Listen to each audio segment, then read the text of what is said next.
普通人想喺香港靠無人機年入百萬，唔係天方夜譚。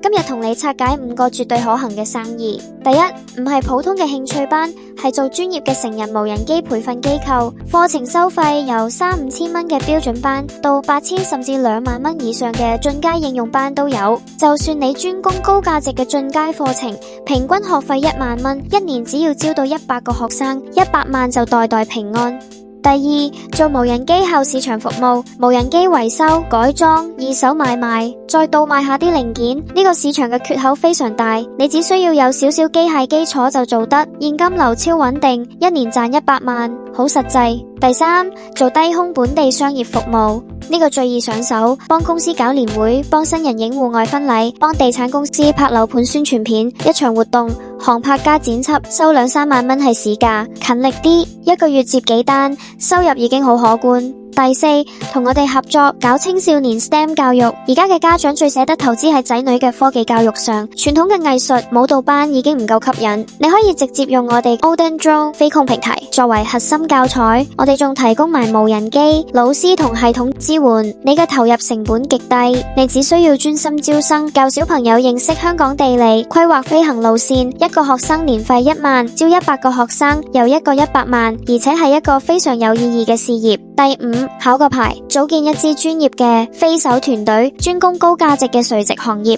例如幫建築公司做外牆勘察，幫基建公司做橋樑檢測，幫物管公司檢查天台嘅太陽能板，用 Odin Drone 飛控平台做標準化任務管理，自動規劃巡檢路線，確保數據精準。一個項目收幾萬蚊，一年接10幾個項目，成個團隊分完錢，你個人年入100萬，絕對唔係夢。以上5個生意，你覺得邊個喺香港最快蟹到錢？我係小歐，關注我睇多啲無人機嘅知識。